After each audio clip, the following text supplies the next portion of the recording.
ngày ní che lui $20chỉ là trong audible tu sana tisphip nơi thị trường Seoul chỉ biết số bóng ôn và cùng một căn bị ô mấy bóng ôn nghe này nó mà rong bóng ôn ở tu sana thị trường Seoul thị trường the Silver Lake Strauss ta giang na bóng ôn complete tu sana đó chọc những ngọc nàyហើយបងប្អូនទស្សនាកុំភ្លេចជួយ share ចែករំលែកហើយនឹងជួយ subscribe channel YouTube ខ្ញុំម្នាក់មួយផងនៅលើអេក្រង់នឹងស្រេចបងប្អូនដើម្បីទទួលបានវីដេអូថ្មីៗបន្តទៀតកុំភ្លេចជួយ subscribe channel YouTube បងប្អូននៅនេះឡានក្រុង Audible អូយើងជិះឡាននេះងាយស្រួលមើលទេសភាពមើលងាកទៅខាងណាក៏ឃើញទៅណាក៏ងាយស្រួលទៅណាក៏ឃើញដែរហើយបងប្អូននៅចង់ដឹងកន្លែងទិញសបុតជិះហ្នឹងគឺនេះខ្ញុំបង្ហាញកន្លែងនេះគឺកន្លែងលក់សបុតនៅផ្សារធុងទីមូនស៊ីចាំងបងប្អូនអ្នកនៅកូរ៉េស្គាល់ហើយផ្សារធុងទីមូននៅនឹងផ្សារហ្នឹងហ្មងយើងចុះនៅយើងចេញពីយ៉កចេញពីចំណតរថភ្លើងក្រោមដីមកចេញច្រកលេខ1មកយើងចេញមកផ្សារធុងទីមូនមកគឺឃើញកន្លែងលក់សបុតនេះហ្មងម្នាក់25,000តាមម៉ោងតាមពេលនេះឡានក្រុងគឺលក្ខណៈបែបហ្នឹងជិះទៅតាមផ្លូវផ្សេងគ្នាឡានក្រុងមិនមែនទៅផ្លូវតែមួយទេឡានខ្លះទៅផ្លូវផ្សេងឡានខ្លះទៅផ្លូវផ្សេងចឹងទៅហើយឡានដែលខ្ញុំជ្រើសរើសនេះគឺគេជិះតម្រូវទៅកាត់មុខវាំងទៅវិមានខៀវរបស់វិមានប្រធានាធិបតីឆ្ពោះទៅNamsan Tower ហើយបានបកមកកន្លែងចំណតនេះវិញឥឡូវយើងទិញសម្បត្តិហើយបានឡើងចូលទៅខាងលើយើងជិះខាងលើយើងបានងាយស្រួលមើលទេសភាពហើយយើងជិះខាងក្រៅទៀតខាងយើងចង់ជិះខាងក្នុងក៏បានដែរខាងក្នុងវាអត់សូវក្តៅហើយតែខ្ញុំជិះខាងក្រៅដើម្បីមើលទេសភាពថតចែកជូនបងប្អូនទស្សនាឃើញបើកថ្ងៃចាស់ចឹងមែនក៏ពិតមែនក៏ប៉ុន្តែអត់សូវក្តៅហ្មងទេបងប្អូនដោយសារតែកូរ៉េមិនទាន់ដល់រដូវក្តៅខ្លាំងហើយអាកាសធាតុពេលនេះដូចជាខ្ញុំឆែកមើល24-25អង្សាសេប៉ុណ្ណឹងពេលឡានបើកទៅគឺហើយស្រួលមកអត់សូវក្តៅហ្មងទេគ្រាន់តែវាចាំងភ្នែកតិចប៉ុណ្ណឹងហើយបងប្អូនមើលខ្យល់បក់មកស្រស់ស្រាយនេះមួយយ៉ាងដែរប្លែកភ្នែកនេះគឺជាបទពិសោធន៍មួយដ៏រីករាយងាយបានជាយូរទៅនេះបានខ្ញុំចូលចិត្តដើរលេងចឹងដើរមើលគេមើលឯងចឹងមើលប្លែកភ្នែកណាមួយរំសាយអារម្មណ៍បាត់ការនឹកផ្ទះផងហើយមើលទេសភាពស្អាតណាស់បងប្អូនអើយអ្នកនៅកូរ៉េកុំភ្លេចទៅជិះលេងតែ25,000 វ៉ុនទេបងប្អូន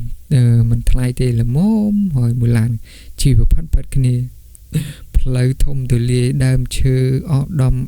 អមសងខាងផ្លូវខ្យល់បក់មក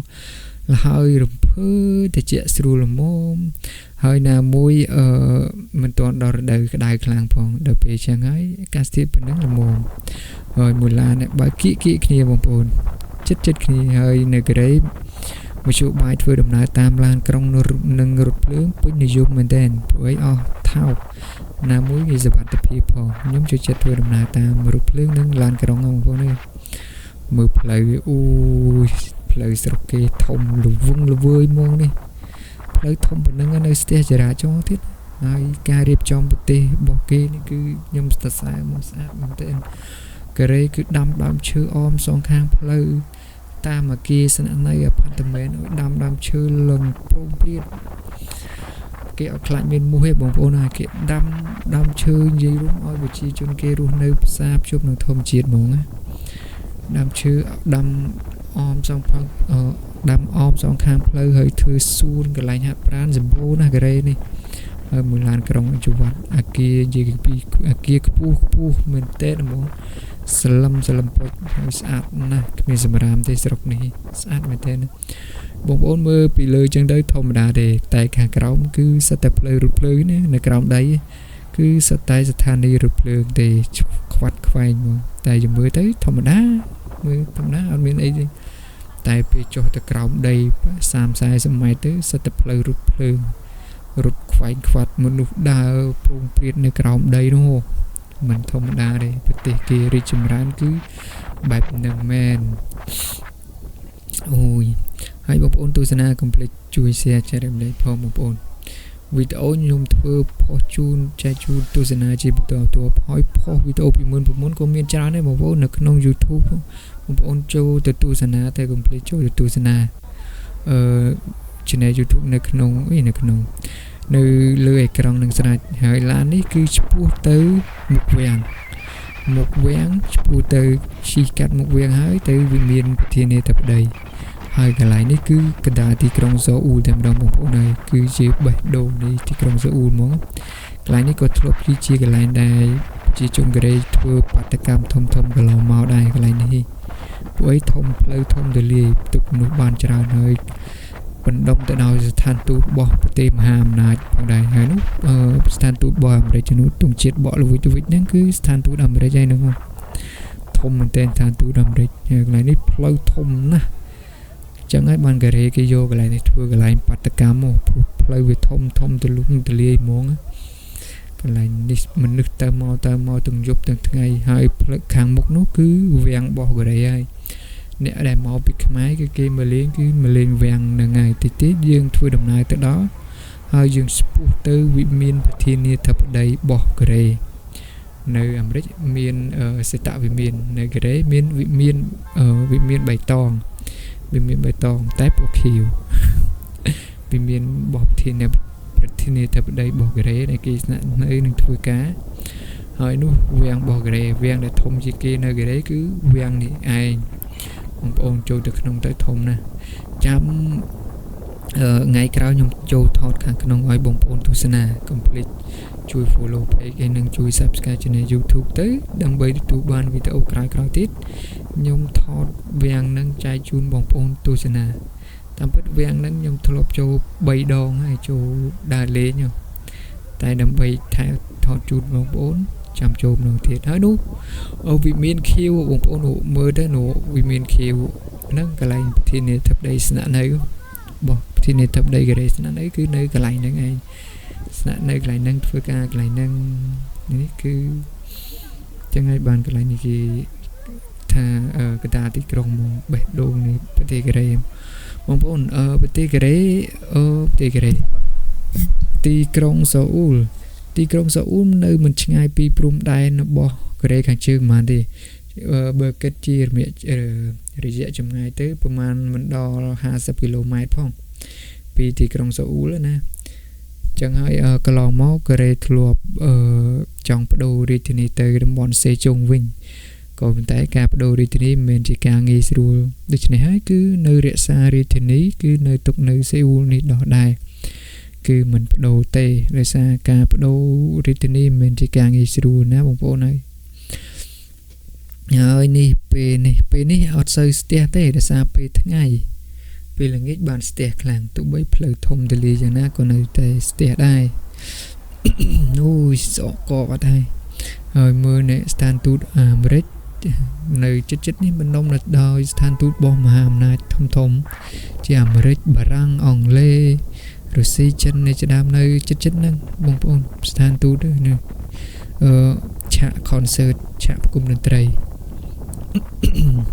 កន្លែងនេះប្រគំតន្ត្រីសឹងរាល់អាទិត្យឲ្យតែសៅរ៍អាទិត្យឡើងកម្មវិធីរហូតហើយគេមានបណ្ណាល័យកន្លែងអានសភៅគេអត់មាននេះទេអានបូល outdoor លក្ខណៈ outdoor អានសភៅខាងក្រៅយើងអង្គុយ5ថ្ងៃចឹងអានសភៅចឹងធំនេះហើយនេះឡានក្រុងដែលខ្ញុំជិះគឺនេះក្រុមហ៊ុនជាមួយគ្នាទេនេះតែវូនេះខ្ញុំជិះទៅនោះមកបងប្អូនទស្សនាវីដេអូ complete ជួយ share ចែករំលែកនេះមួយផងហើយបងប្អូនដែល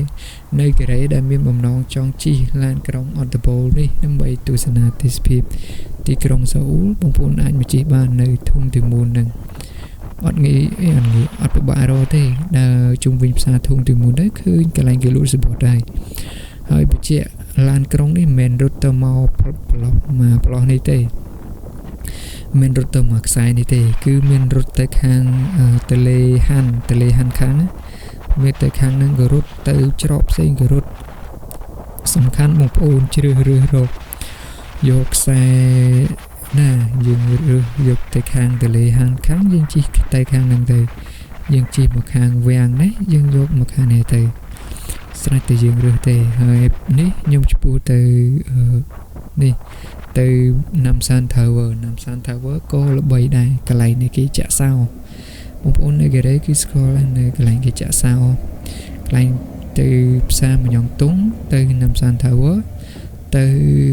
ស្ថានីយ៍រថភ្លើងសូអ៊ូលនៅទីកណ្ដាលទីក្រុងមកហើយបានយើងឆ្ពោះទៅកន្លែងដើមវិញនេះមកដល់ចំណតវិញហើយអរគុណបងប្អូនសម្រាប់ការទស្សនា កុំភ្លេចជួយ Subscribe Channel YouTube ខ្ញុំម្នាក់មួយផងនៅលើអេក្រង់នឹងស្រេចហើយឈ្មោះ Facebook ក៏នៅលើអេក្រង់នឹងដែរបងប្អូនកុំភ្លេច Follow Facebook ហើយនិង Subscribe Channel YouTube ដើម្បីទទួលបានវីដេអូក្រោយទៀតខ្ញុំថតចែកជូនបងប្អូនទស្សនាហើយមកដល់ចំណតយើងចុះទៅផ្ទះដល់ម៉ោងចុះជាខ្ញុំជិះនេះរយៈពេល1ម៉ោងដូចជា1ម៉ោង30នាទី1ម៉ោង20នាទីហ្នឹងប៉ុណ្ណឹង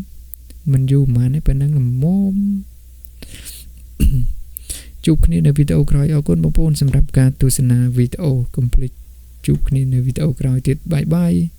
ជួយ share ចែករំលែកទៅបងប្អូន